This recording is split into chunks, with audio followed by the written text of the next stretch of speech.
Problema nyo rin ba ang mga leaks sa kisame at flooring? Tara, solusyonan natin. Alright guys, kung mapapansin nyo, so dito sa banyo, binaklas na namin yung tiles. And kapag damage and hindi tama ang waterproofing application, ito ang madalas na pinagmumulan ng mga leaks and molds na kadalasang problema ng mga homeowners. So sa mga ganitong klaseng problema, gagamit tayo ng Sika K11 Flex Cementitious Waterproofing. This is a 2-component cementitious type waterproofing na ready to mix. Kaya naman sobrang dali ng paggamit ito at pwedeng-pwede nyo i-DIY.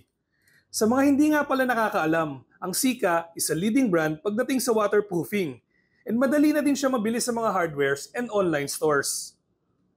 Bago i-apply, siguraduhin malinis ang surface na paglalagyan. Walang alikabok at debris dapat para hindi maapektuhan ang addition natin. Kapag malinis na ang area, pwede nang paghaluin ang liquid at cement. Gaya nga ng sabi ko, napakadali nito kasi nga 1:1 ratio lang siya. Ibuhos ang liquid and slowly add the cement. Mix well hanggang sa makuha ang tamang consistency. I-apply ang mixture gamit ang brush, roller, or trowel. At least 2 coats dapat ang gagawin natin para makuha ang recommended coverage. Siguraduhin tuyong-tuyo ang first coating bago applyan ng pangalawang coating. And then, after 48 hours, pwede na itong i-flood test. Paano naman kung ang mga leaks ay nanggagaling sa walls and balconies? Ituturo natin yan sa mga susunod na videos.